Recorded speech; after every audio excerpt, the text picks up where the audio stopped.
reminder light on the front and also a green feedback light when scanning is completed. You can evaluate your skin using the associated software, and you can get notifications about if you should look up some area of your skin more closely. So Viewpoint can help you create new routines for skin checking. It can give you more insights about your skin over time. It can help you detect new changes, and it can also make you more comfortable in contacting healthcare. Most importantly, Viewpoint allows you to effortlessly follow the development of your skin over time in the comfort of your own home. I'll be glad to explain more about Viewpoint in the BFA exhibition. Thank you very much.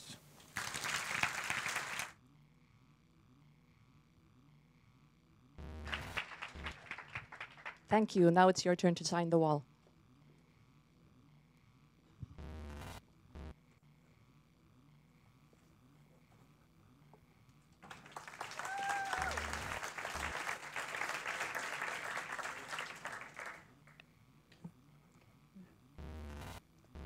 Good afternoon, everyone. Am I audible? Yes. I'm going to put you in a hard situation. Imagine your loved one is diagnosed with blood cancer. Every 15 minutes, somebody in the world gets to know that they have blood-related disorder or disease. For many of them, the only chance of recovery is the stem cell transplant. And for that transplant, these blood stem cells are often recruited from someone unknown, a volunteer donor, which can be any one of us. And did you know stem cells in our body have potential to save their lives? And for the donation, for the donors, the journey is not quite easy. First of all, becoming a potential match to a patient happens in rare cases. And donor goes through a lot of tedious and time-consuming steps. They have a lot of individual responsibility and have to connect with a lot of stakeholders involved in the process. My name is Akansha Agarwal, graduating from Interaction Design program. For my thesis, I have been looking into donor experience in blood stem cell donation process. My project is called Donor Space. Donor Space is a service framework centered around supporting volunteer donors throughout the donation process by bringing all the varied stakeholders together in one platform. The service focuses on creating cohesive, end-to-end experience, optimizing it for everyone involved, rather than only focusing on one aspect of the process. Firstly, Donor Space creates awareness and deeper community engagement around the topic through its information kiosk. Later, when donor is a potential match to a patient, Donor Space assists them in navigating the entire process, eliminating the ambiguity, while also providing a support system for their emotional well-being. My project is in collaboration with DKMS, NGO based in Germany, which work towards raising awareness for the need for the donors, and hematology department at Umeå University Hospital, as well as patients and donors all around the world. Drop by my stand to experience some of the touch points and to watch donor stories. Thank you.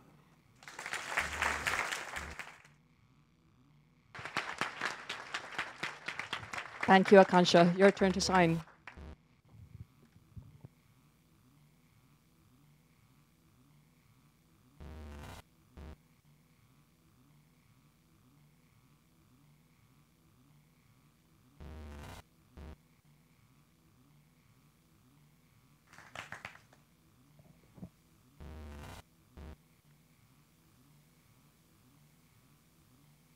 Hi, my name is Jon Sommarström, and I'm graduating from the Advanced Product Design program. I've done my thesis in collaboration with Nokia, and the topic that I've been looking into is something I believe we all are familiar with. pain. Normally when we hurt ourselves, the pain goes away after a while. But in some cases, the pain keeps on going. This is called chronic pain. And it's a glitch to the central nervous system that has no function. It's hard to imagine being constantly in pain 24/7, but it becomes a bit easier if you think about it as a fire alarm. When we hear the fire alarm, we mobilize and leave the burning building. And when the fire is out, we can go back inside. But in the case of chronic pain, the fire alarm is not stopping. It keeps on ringing and ringing, even though the fire is out. And this is common. It's estimated to affect 20% of the Swedish population, the grown-up population. Commonly avoid activities when we're in pain, which is the natural thing to do. But in the case of chronic pain, this activity avoidance also leads to increased pain. Being in pain and not being able to do the things you would like to do, and the pain on top of it, and also has an effect on your mood. Feeling bad increases the pain. Suffering from chronic pain makes it easy to fall into a negative spiral of activity avoidance and increased pain perception.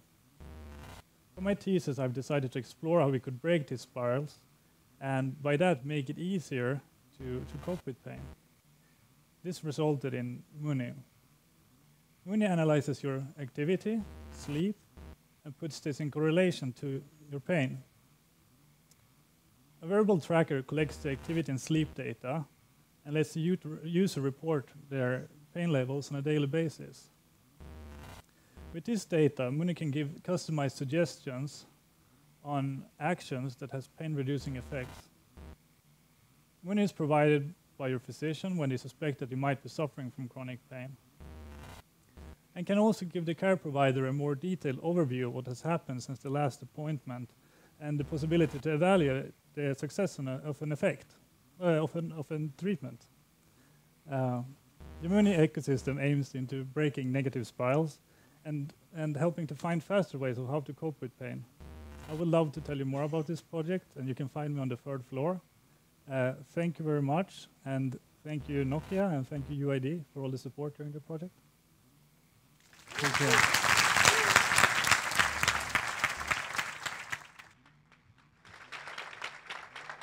Thank you, Jon. Your turn to sign. Over here.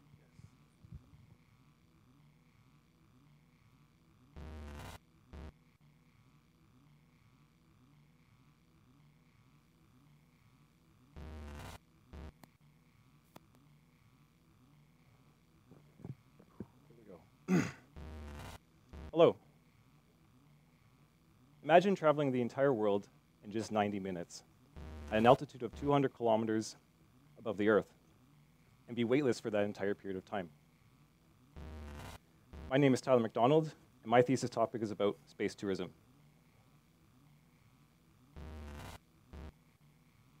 Thanks to many private launch companies, we're seeing the cost of flying to space decrease year after year, to the point that in the near future, you and I shall be able to afford to go to space on our own dollar. This is the beginning of a whole new industry, one that has seen little to no development in years past. But it's an exciting period of time because now we can have humans get brand new experiences and new adventures, because space is the final frontier. But is it? Perhaps it's time for us to look back and see where we've come from first. The overview effect is a phenomenon described by many astronauts as an unrelenting desire to save the Earth. And that they see it as the Earth when they're in space as the delicate pale blue dot that it is. And as described by Karen here, if I could get every Earthling to travel the world once, or circle the world once, I think things would run a little differently. So I present to you the Aurora, a space tourism vehicle for the year 2040.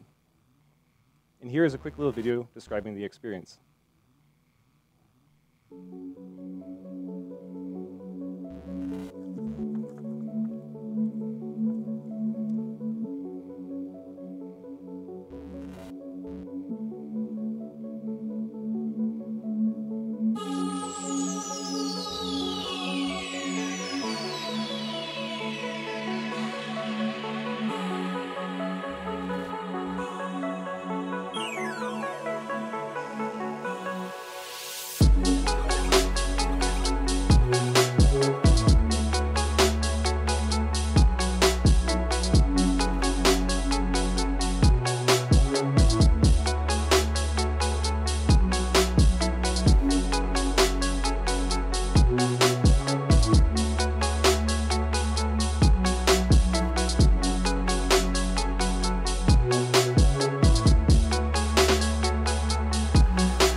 please come by my stand in the VR room where you can experience the aurora and circle around the Earth yourself. And then at the end of your flight, you can pick yourself up your own little badge. Thank you.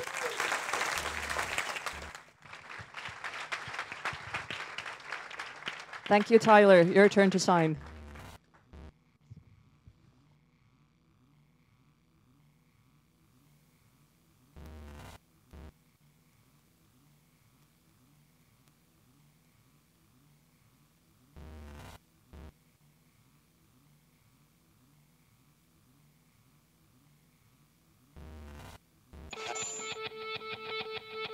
We are in the midst of what appears to be a colossal and history-making blackout. People trapped in elevators and buildings. They have activated the emergency command center. You're staggering, trying to take in as much information as you can. Mayor Bloomberg's advice is to go straight home. The subway system is down. Ottawa is completely without power now. The lightning-quick domino series of failures. Gotta go to the bathroom and you can't even go nowhere. 50 million people are thought to have lost power. We've got a real crisis in our grid, and this is why, despite being a superpower, we have a grid that is comparable to a third world country, and that's not right. I don't think you can ever say with 100% confidence we won't have a blackout. It's freezing outside. Fresh tap water, modern healthcare, transportation, media, and quick help if something would happen. This is all extremely depending on electricity, but what happens the day a major crisis occurs? Like you saw in the film, there was a huge blackout in New York just a few years ago, and this can happen everywhere. My name is Sofia, and my thesis is about preparing for future crises. So I got this in my mailbox just a few days ago. Hopefully a few of you recognize it. Everyone in Sweden received this, and it's a everyone in Sweden received this. It's from MSB, and they are taking care of the national security. They call out that everyone now has to prepare themselves for upcoming crisis. So how can we make it easier for people living in cities to prepare themselves for a long-term power outage? Let me introduce to you Hemberedskap. Hemberedskap is a self-sufficient lamp and combined survival kit. In the everyday life, it works well as an environmentally friendly evening and bedside lamp.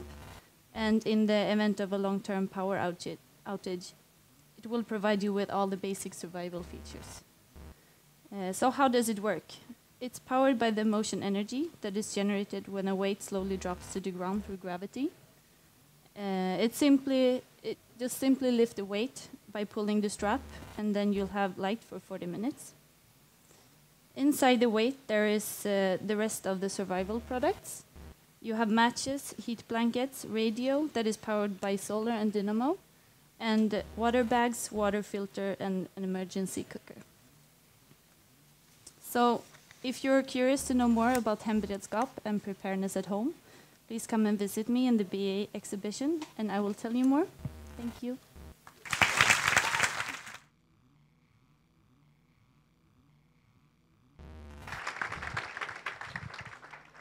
Thank you, Sophia. Your turn to add a signature.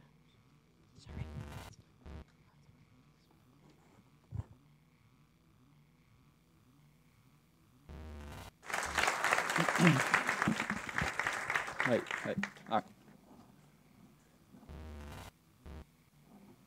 Hi, everyone. Today I would like to talk a little bit about dealing with the diagnosis of Crohn's disease. And Crohn's disease is a chronic condition that affects a patient's digestive tract with chronic inflammations of the intestine, resulting in abdominal cramps, resulting in frequent toilet visits, and many more symptoms. But I would like to go back in time about 6 years ago when I was 18 years old, because when I was 18 years old, I had to go to the hospital because I had an infected appendix. And what happened was that in the following 7 days, I had 3 additional surgeries. I left this place 7 weeks later, severely underweight, depending on tube feeding, but also with the diagnosis of Crohn's disease. And suddenly a very interesting thing happened, because I became a patient. From being a normal, healthy young guy, I became a patient. I had to see my gastroenterologist every few weeks. And I had no clue why this happened to me, and how I could deal with it, and what might expect to me in the future. And I'm standing here 6 years later, giving you an answer on the question I've asked myself, what I as a designer can do for people, for children that went through the same process that I've been through. And in the last 20 weeks, I've worked in close collaboration with Shire Pharmaceuticals and a non-profit organization called Improve Care Now. And what my research has shown me is that educating children that have been recently diagnosed with this condition, that educating them is the first but also most important step to give them independence, to give them self-control, to give them self-reliance and knowing how to cope with their condition. But just to give you an example, if you start searching, if you start Googling for abdominal cramps related to Crohn's disease, you have about 5.4 million hits on Google, which is quite a lot. It's hard to navigate through this content, and you end up self-diagnosing yourself with an extreme form of bowel cancer. And especially when you're 12 years old, this can be pretty overwhelming. And this is what I've been trying to focus, and where my solution comes in, and this, I call this Bling, and that's a digital application that infuses your electronic health records and translates this into age-appropriate health literacy, both visually and textually. And Bling educates yourself in what way it has affected, this disease has affected you in the past and how it might affect you in the future. More importantly, how you can cope with it, meet others around the world or from your local spot that went through the same process, and learn more about your healthcare team that is there to help you.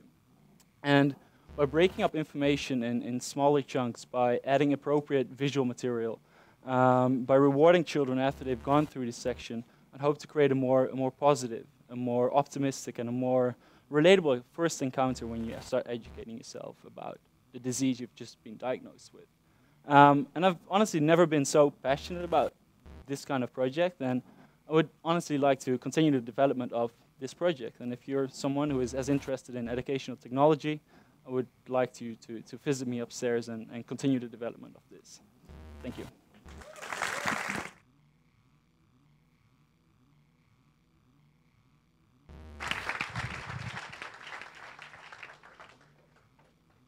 Thank you, Don. Please sign the wall.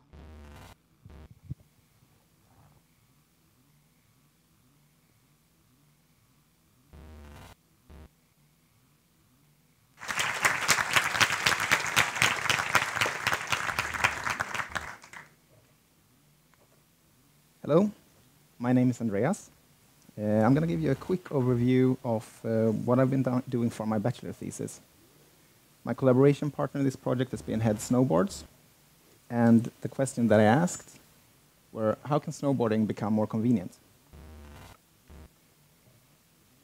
The first snowboard were built in a garage back in 1965. A lot has happened since then, both with the development of the sport, but also with the products that we use.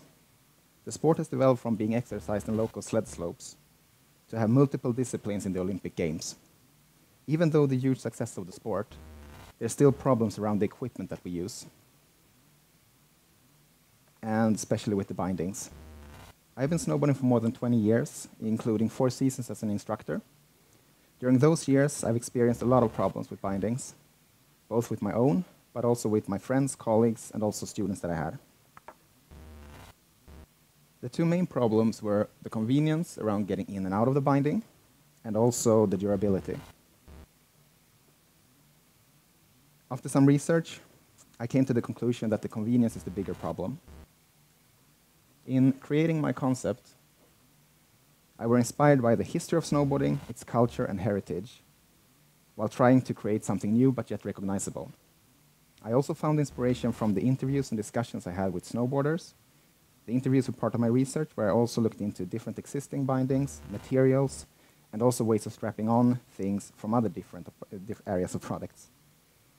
After the research, I had enough inspiration and knowledge to start the ideation phase with sketching, prototyping, and also reconnecting with users. That ended up in a concept that I felt confident to develop further, and that answered my question of how to make snowboarding more convenient. The result is a binding with greatly improved convenience through simpler exit and entry, without losing the benefit of the classic and also most popular 2-strap binding. In addition to the more convenient design, it also provides better durability for those parts that most commonly breaks. If you want to know more about my project, please visit me at the stand in the Bachelor exhibition. Thank you.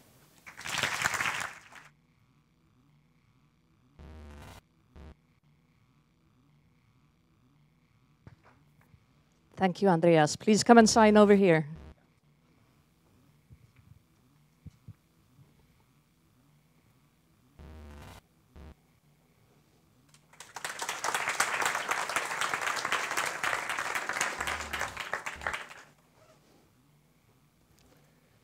Hello, I'm Franzi, and I'm graduating from the Advanced Product Design program.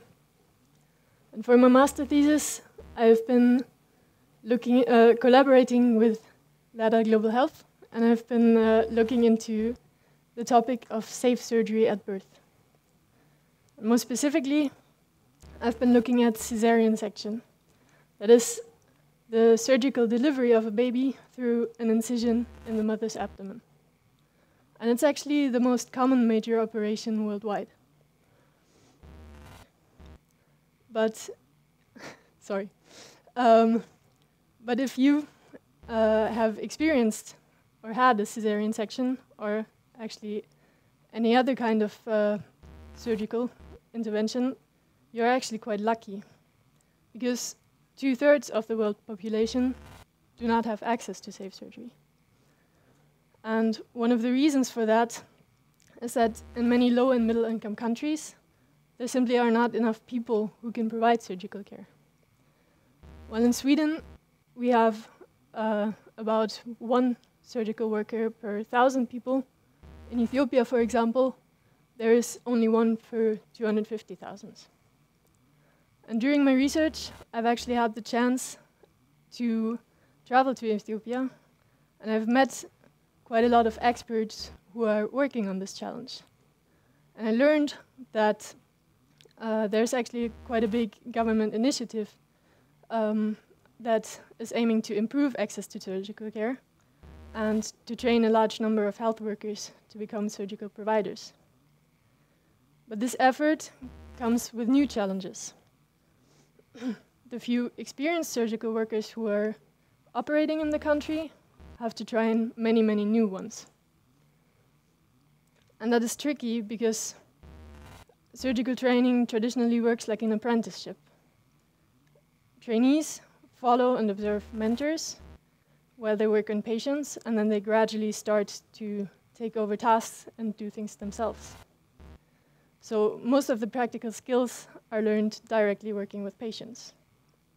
But in a busy labor world with few experienced mentors and many fellow students who are learning as well, and pretty high stakes, it's not super easy to learn.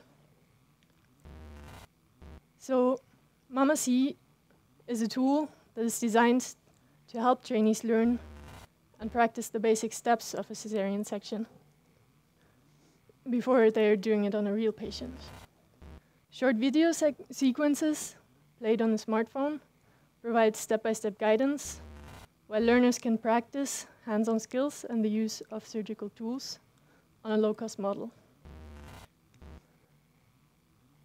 If you want to see and learn more about how this actually works, or just want to know more about the topic, then I would love to chat with you in the exhibition area on the 3rd floor. Thank you.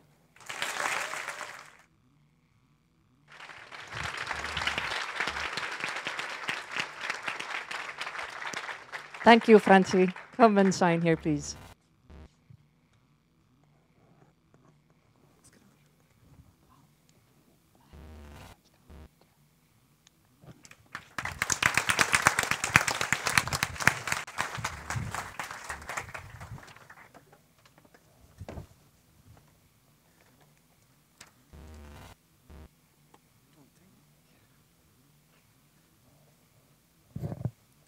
Okay. Hello, my name is Karl-Henrik, and I am a graduate from the bachelor's program. I'm going to talk about my degree project, which is about sedentariness in office environments. I found this very interesting because our sitting habits are making us sick today. They have proven causally linked to increased occurrences of non-communicable diseases in our bodies and in our minds. For example, cardiovascular disease, depression, and type 2 diabetes, to mention just a few. And in the case of the latter, a 300% increase was found in patients or people sitting for over 40 hours a week. It's a familiar number, and that's a regular working week for most people. Even when controlling for other relevant factors such as diet or exercise. However, preventing this is not overly complicated. In fact, by working standing up or taking short active breaks, once in a half an hour, is actually enough to have a huge impact on these negative things. So my question was then, why don't we do it already? During my research, I found that the users they couldn't estimate the time that they were sedentary or active, nor could they accurately recall this in retrospect and log it in any way. They did not work in activity-enabling environments, and I could include raisable desks or even social encouragement to move in this. Lastly, they did not seem to have the information. Either they didn't know that this was even a problem, or they thought that they weren't affected because they worked out in their leisure time, for example. To help with this, I created a product called Sensor. Sensor is a wall-mounted smart office activity tracker, which helps people keep track of their sedentary time, and it consists of motion-detecting technology, which can gather collective and individual data in the office. It detects changes in body positions and activity, or rather a lack thereof, and it can then take this data and summarize it to be displayed on the product to show the activity level of an entire office, or through by user selected smart technology around their workplace. So if you have any more comments or would like to know more, please stand by the BFA exhibition. Thank you for listening, everyone.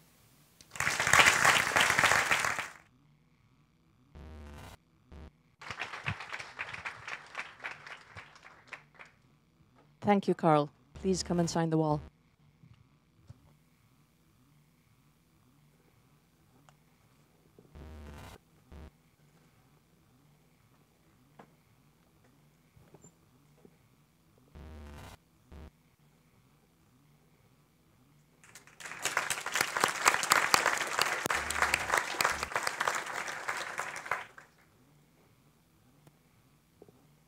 Hi, my name is Joanna, and I'm here to tell you a story. A story about people you know. So let's stop for a moment and think about women in your life. The ones you love, the ones you spend your time with, the ones you work with. If you know 10 women, the chances are you know somebody who's living with endometriosis. And why you might not know about this, it's because it's one of the invisible illnesses you cannot see on the outside. It also touches on reproductive health, so sometimes it's hard to talk about this. But what is endometriosis? It's a chronic condition in which tissue similar to the one lining the uterus grows somewhere outside of it. And in response to hormonal changes every month, it bleeds and then creates scar tissue.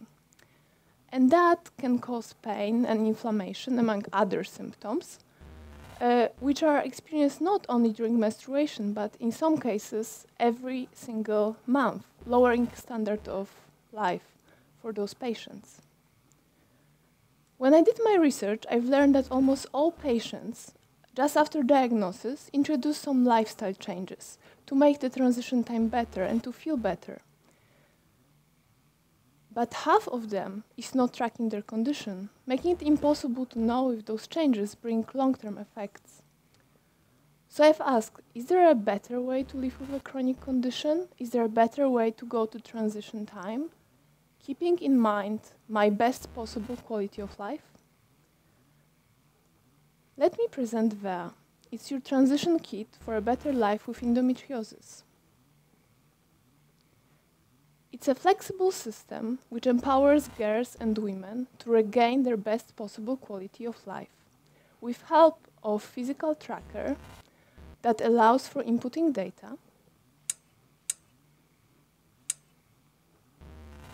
data dashboard that helps to make informed decisions, habit nooks that shape and promote progress, and most importantly, with help and support from community and experts.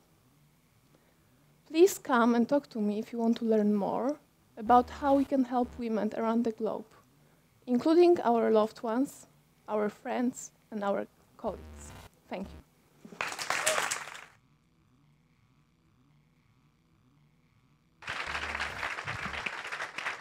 Thank you, Joanna. Please sign the wall for us.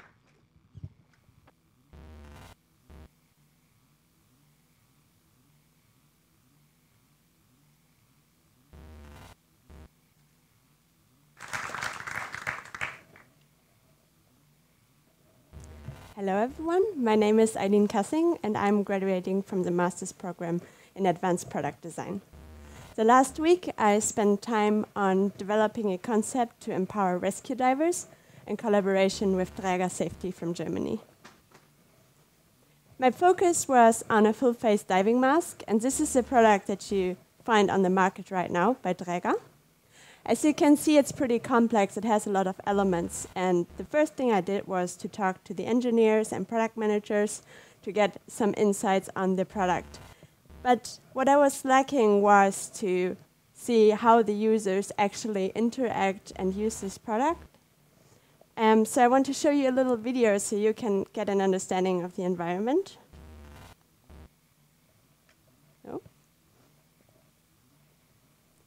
So first of all, it's a very rough environment. You have to handle a lot of equipment. This is a diver going on a mission. I also visited the firefighters in Hamburg that were showing me the equipment, and I could follow. Training. Oh, that sound was not supposed to be there, but you can see, he said it, it's training. So they train every second week in order to go on safe missions. After summing up all the research, I focused on the question, how might we create a holistic concept to improve rescue divers' safety and vision, among other problems? I developed a lot of concepts, ideas, built prototypes, and also validated them with users and did co-creation workshops. And the result is Dräger Vive. It is a product family that consists of 3 main products. The first is a full-face diving mask. It's a modular mask, which means that you have a basic analog mask, but you can attach more digital equipment, such as a camera, a light, but also a head-up display that provides you the most important information all the time, and a communication unit to enhance the communication between the diver underwater and the team on shore that plays a major role. The second part is a protection hood. It is a flexible hood that is featuring safety patches that are made out of a shock-absorbing material. And the third part is a hand accessory that is basically a light with a battery unit that enhances your vision by directing the light. This is how it looks like in context, and if you want to know more about it, please visit me on the 2nd floor, the top level, and talk to me about my project.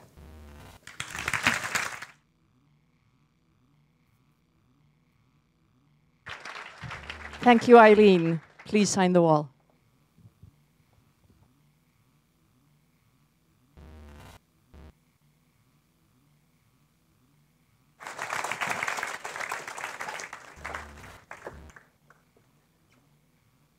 So, hi everyone. My name is Ludwig Östman, and I'm graduating from the Transportation Design program. And this project has been in collaboration with Rolls-Royce. The topic I've been working with is the future of luxury mobility, and the focus has been on the exterior design of a vehicle. I decided to look to the year 2038 as a context because it's a time where autonomous and electric drive is projected to be both established and dominant. What is interesting then is how these new technologies could change a traditionally conventional brand such as Rolls-Royce. We are already seeing a rapid shift in luxury. It's becoming less about material possession and instead about experiences. It's actually converting back to its core, which was about finding new and unique experiences that involved all senses. Connected to that, I found a quote that was, "The biggest luxury today is time. You could say time is an asset you want to spend in a meaningful way." So imagine if you could fall asleep in the future megacity and then wake up somewhere completely new where you could find these new experiences. Or what if you could eat, play, read, work, or anything you could imagine while getting there? So during my research, I found an obstacle that could limit or devalue these experiences. Most of us here has probably experienced this, but it's motion sickness. So the question was, would we really be free to do all these different things in a future autonomous car without solving the problem? The future luxury customer have one thing in common. They wish for privacy, since cities will grow larger and there will be a lack of personal space. And I also think that's something most of us can agree on, the lack of privacy in today's society. So the idea was to create a future vision for Rolls-Royce and investigate how the new technologies could impact the brand and design, and also by involving the new values of luxury, such as focusing on the experience rather than the material, and finally to create a vehicle that gives the user control over their privacy. During the process, I created scenarios, looked at non-automotive sources of inspiration, and of course, a lot of sketching.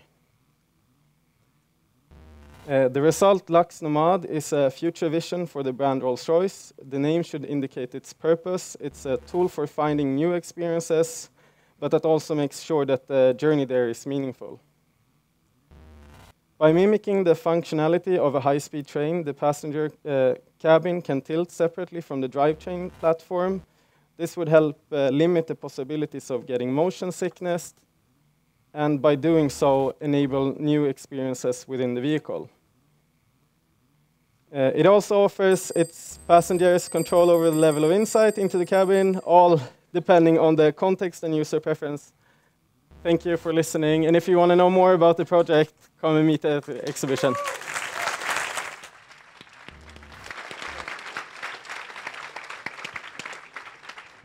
Thank you, Ludwig. Please add your signature to the wall.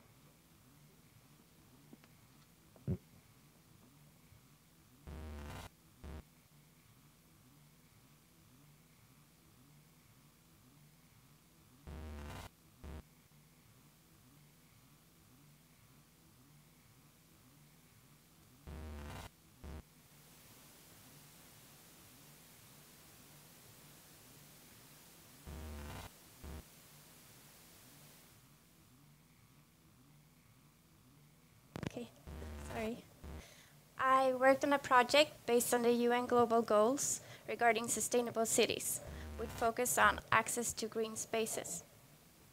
Only 1/3 of us visit a park more often than once a month. About 1/3 of us experience that the amount of green space has declined over the last 10 years.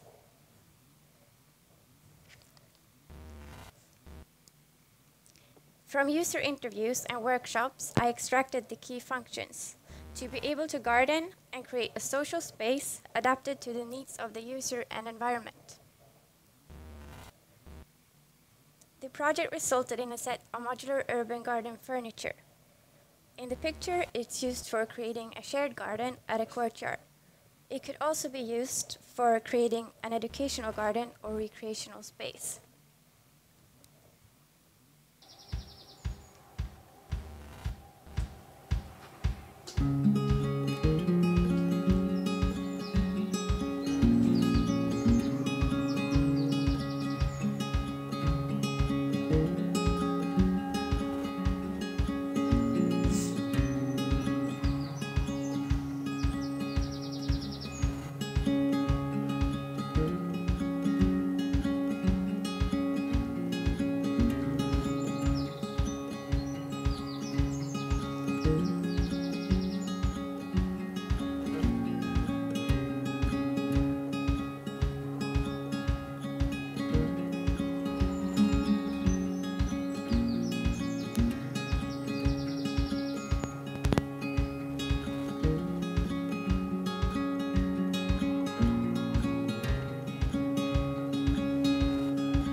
If you want to know more about the project, please come talk to me at the exhibition. Thank you.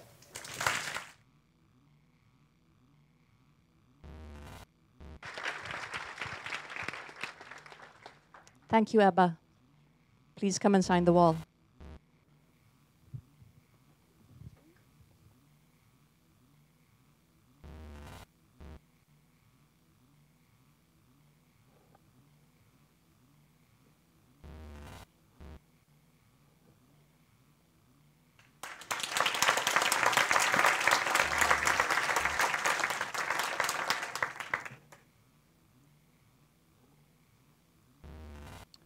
Five months ago, I met Moa.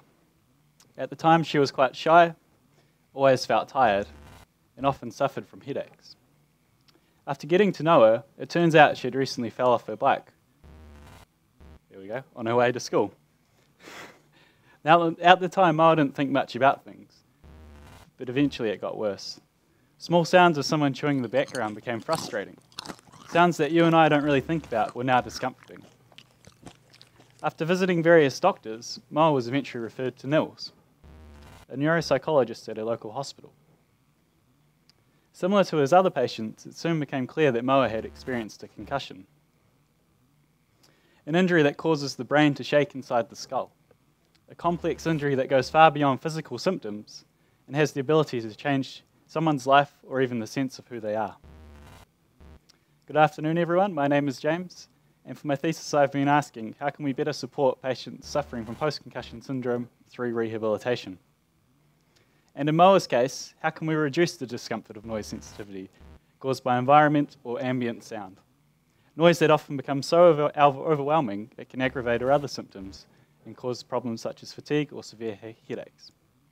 And here is the result.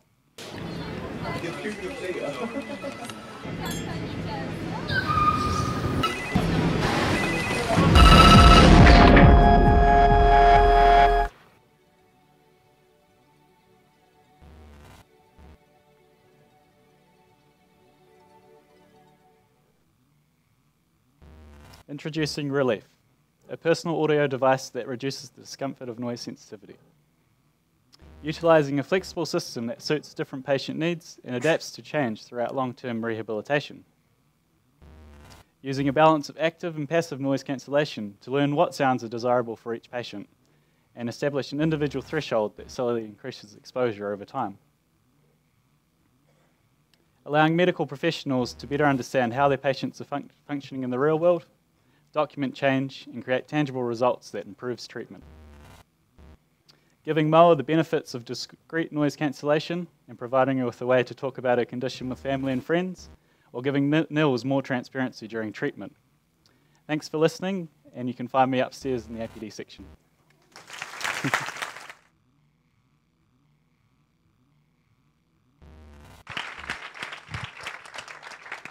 Thank you, James. Please sign the wall for us.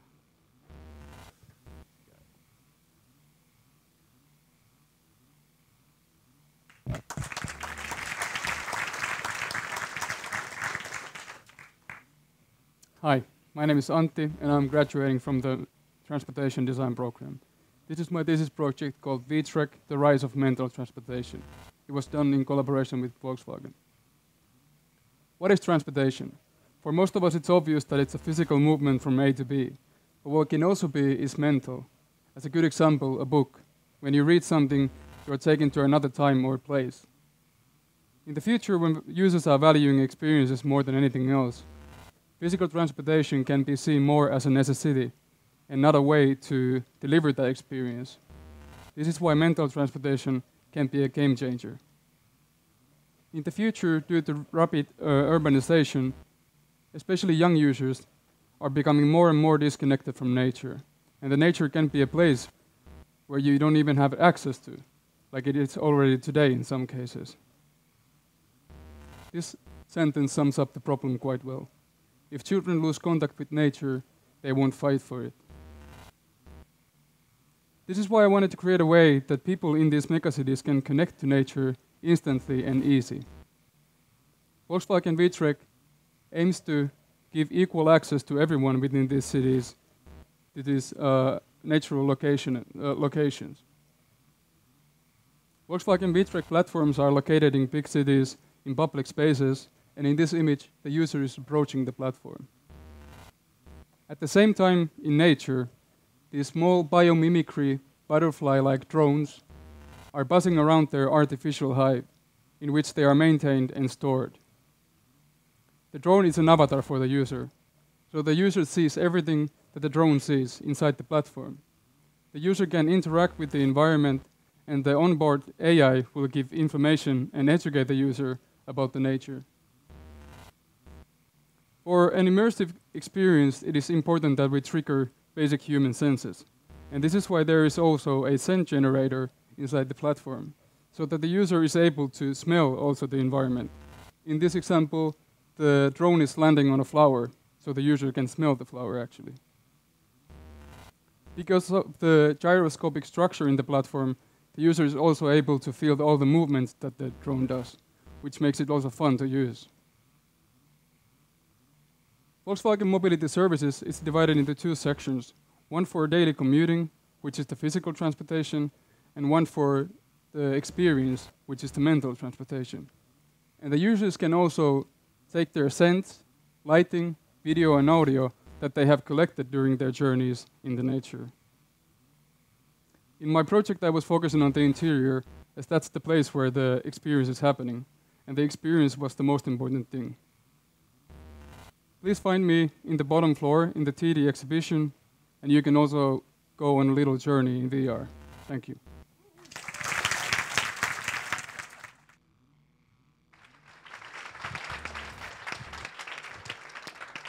Thank you, Antti. Your turn to sign the wall.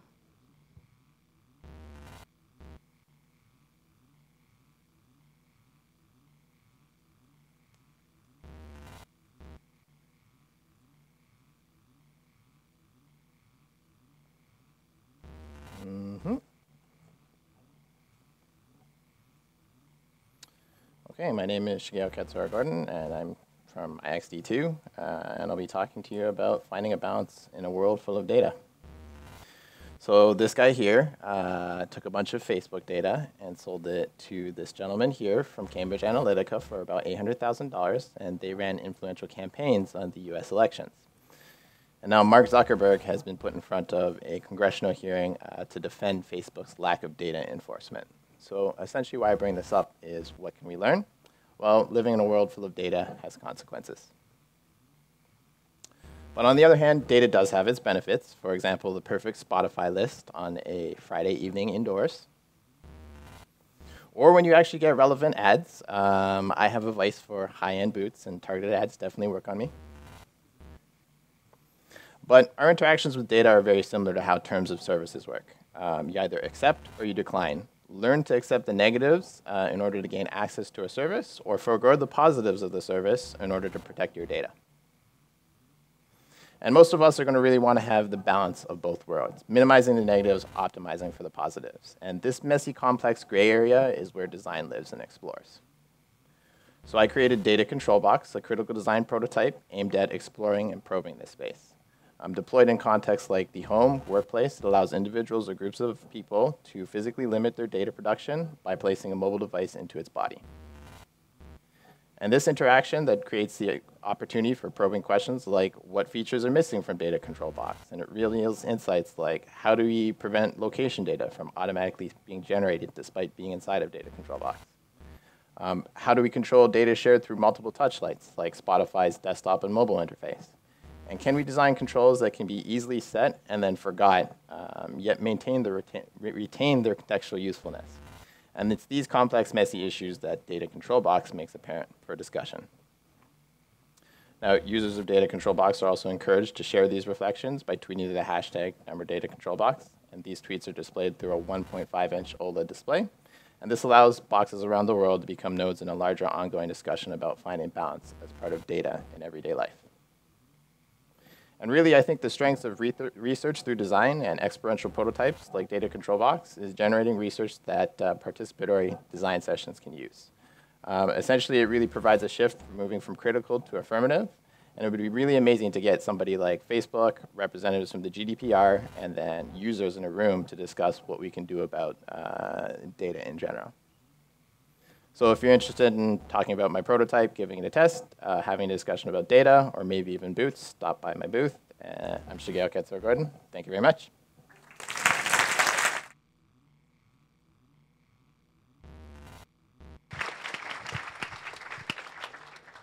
Thank you, Shigeo. Please sign the wall for us.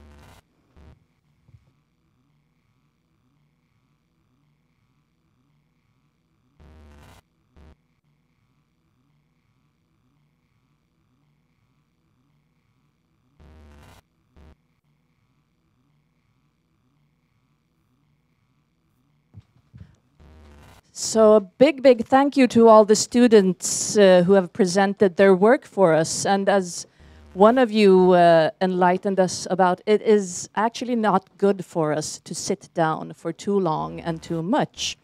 So now the time has come to stretch our legs. I would strongly suggest that you commence by actually standing up, because here to help us with energizing, moving around, and bringing on the next portion of the UID design talks is Västerbottens Silverkyrka. Bottenvikens Silverkyrka, sorry, I got the wrong name here. Bottenvikens Silverkyrka, who are going to give us a sample of some of the local music that is produced here around. Västerbotten is the region that we're in. Bottenviken is the water outside of Västerbotten, and Silverkyrka means silver church. So after all this, we will go for dinner. Dinner starts at 6. I would remind all the guests to wear your badges. The rest of you who have bought tickets to bring your tickets. Dinner is out in Hansson and Hammar. You buy your beverages yourself, and then we will meet later on for the mingle, but I will remind you about that. Now the floor is yours.